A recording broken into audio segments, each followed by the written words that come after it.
জীবনের অর্থ কি? আপনার জন্ম হয়েছিল বস্ত্রহীনতার মধ্যে দিয়ে এবং আপনার মৃত্যু হবে বস্ত্রহীনতার মধ্যে দিয়ে। আপনি পৃথিবীতে এসেছিলেন অত্যন্ত দুর্বল হয়ে। এত দুর্বল ছিলেন যে মার সাহায্য ছাড়া খাবারটুকু মুখে নিতে পারতেন না। আপনি যখন এই পৃথিবী ছেড়ে চলে যাবেন তখনও আপনি অত্যন্ত দুর্বল ও অসহায় থাকবেন। তখন আপনার কাফনের কাপড়টুকু আপনি নিজে পরতে পারবেন না, আরেকজন আপনাকে তা পরিয়ে দেবে। যখন আপনি পৃথিবীতে এসেছিলেন তখন আপনার অর্থ সম্পদ কিছুই ছিল না।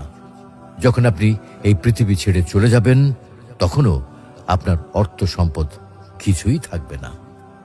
আপনাকে প্রথম গোসল যেমন অন্য কেউ দিয়েছিল, তেমনি আপনার শেষ গোসলও অন্য কেউ দেবে।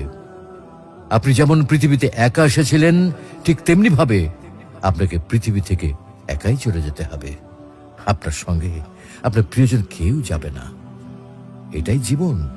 হ্যাঁ, এটাই তো জীবন। তাহলে কেন এত মারামারি, এত সংঘাত, এত হানাহানি? কেন এত বিদ্বেষ? কেন এত হিংসা? কেন এত বেইমানি? তাই সকলের প্রতি দয়াশীল হন, সকলকে আপন করে নিন এই ক্ষণিকের যাত্রায়। জীবন খুবই সংক্ষিপ্ত, সুতরাং জীবনকে মহৎ কাজে উৎসর্গ করুন। সর্বদাই নিজের ও মানুষের কল্যাণ করুন। অনর্থক কাজ থেকে নিজেকে বিরত রাখুন। তাহলে আল্লাহ রাব্বুল আলামিনও পরকালে আপনার কল্যাণ করবেন। পরিশেষে পবিত্র আল কোরআনুল করিমের এই আয়াতটির অর্থ গভীরভাবে অনুধাবন করুন আর ভাবতে থাকুন মহান আল্লাহ রাব্বুল আলামিন আপনাকে লক্ষ্য করে কি বলছেন।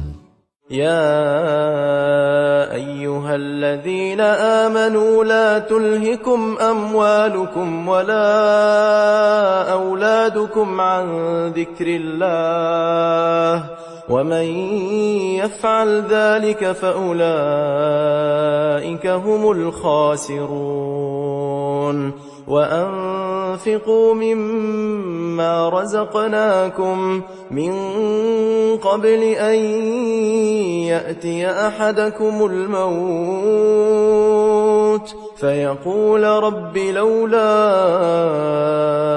أخرتني إلى أجل قريب فأصدق وأكن من الصالحين ولن يؤخر الله نفسا إذا جاء أجلها والله خبير بما تعملون